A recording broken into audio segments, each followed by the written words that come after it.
Online commerce giant Amazon has taken on all manner of competitors since it came into being in the 1990s. Booksellers, department stores, data cloud computing companies. Now its new online streaming video offerings are gaining some traction, yet it still has ways to go before it unseats the leader in this field, Netflix. Tom Garra penned a blog post on how the competition is shaping up in this sector, and he joins us now. Good morning, Tom. Good morning. You know, you are one of the most eclectic bloggers out there, from donut hamburgers to Netflix. How things looking? You've looked at one measure of who is on top here, and tell us about that. Well, it's an interesting measure, actually. Piper Jaffray, the analyst firm, put out a note yesterday looking at, basically, if you look at the biggest movies and the biggest TV shows of the last few years. So I think it was the top 50 movies, the top 75 TV shows. What percentage of those movies can you watch on something like Netflix, Amazon Instant Video, Hulu, Redbox, these big video streaming services? So I think we have a TV show list to come up on screen that might give us an idea. So Netflix, you say 33%. Hulu Plus, in fact, the leader in that, which would state, of course, Hulu Plus, our parent company News Corp, has a stake in that.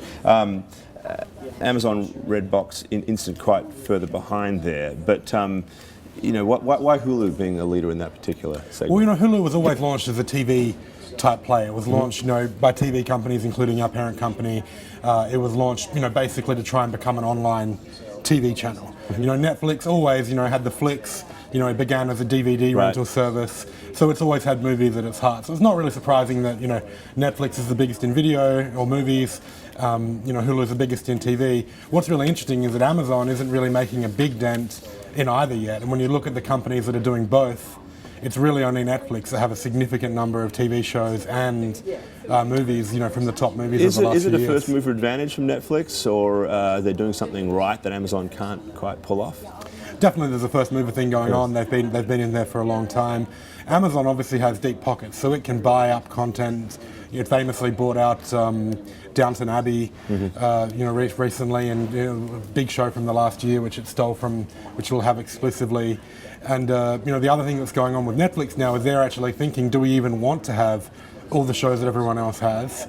Netflix had big success with House of Cards, their own show. Own show, right. They've done quite well with the new season of Arrested Development, which they funded on their own. Also funded from, yeah, exactly. So, one of the things that Piper Jaffray are thinking is, potentially maybe Netflix are going to not even try and compete with Hulu on getting every single show and try and have a lineup that only Netflix has online. How do the economics of that figure out, though? I mean, producing your own shows, particularly ones that have a long lifespan like Arrested Development, it's a pretty expensive exercise. Is it more or less expensive than buying licensing to shows and movies? Well, I think the question is less whether it's more or less expensive and more about what kind of company you want to be. So obviously Hulu's plan really is we are the online version of a TV channel, so we get all the stuff that's already been made and then we bring it onto the internet.